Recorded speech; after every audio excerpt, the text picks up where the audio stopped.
morning, Congressman. Welcome to the show again. Well, good to be back, David. So you brought a guest to Montana. Why don't you tell us a little about your colleague in the House? Congressman Bruce Westerman is from the great state of Arkansas.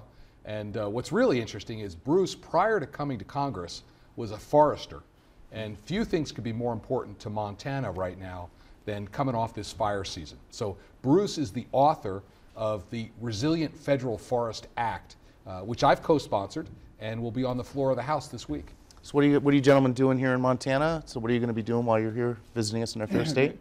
First off, it's great to be here, beautiful state.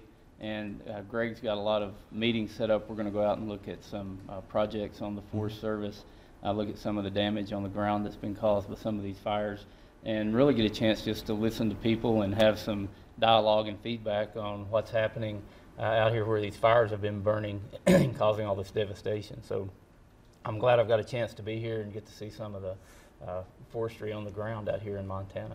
Now I read, according to the Washington Post, that the bill, quote, loosens environmental regulations for forest thinning projects, unquote. Why does the bill do that, and why is this necessary? It doesn't necessarily loosen environmental regulations.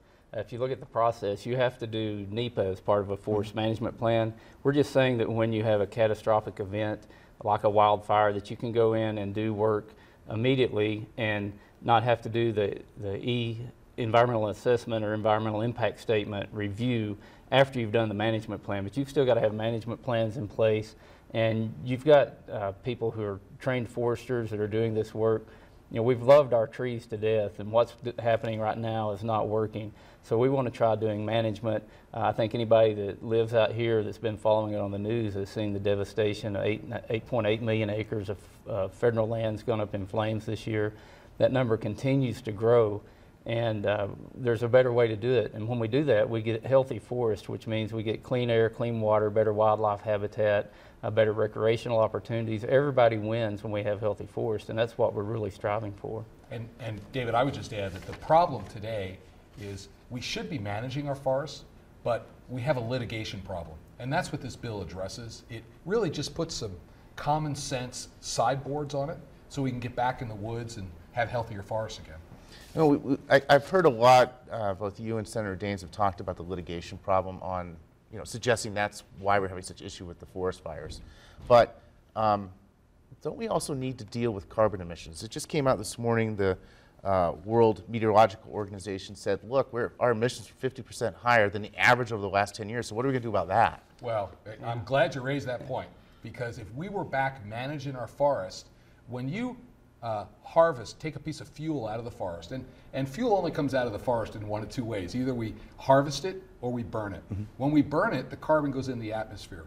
When we take fuels out of the forest, thin forest, no one's talking about clear cutting, it turns into a 2x4, that carbon gets sequestered in a home someplace. That's much better for the environment than letting it burn every summer.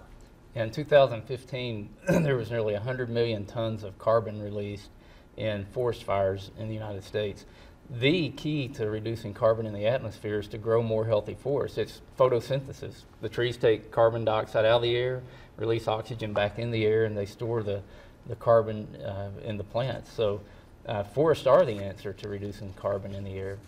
So one of the things that came out is Diana Six. I don't know if you're familiar with her. She's a professor at University of Montana. She's an expert on the pine bark beetle. She says, if we thin, the problem is we lose some of those trees that have been genetically survived those attacks. Real quick, what do you think about that? Well, I say if you thin and keep the forest healthy, the bark beetle and insects and other diseases attack when the trees become more weakened and they're competing for resources. So if you keep the forest healthy, they're much more resistant to insects and disease attacks. Well, gentlemen, hey, have a great time here in Montana. Thanks for coming on the show. Thank you. Yeah, Take care. Thank you.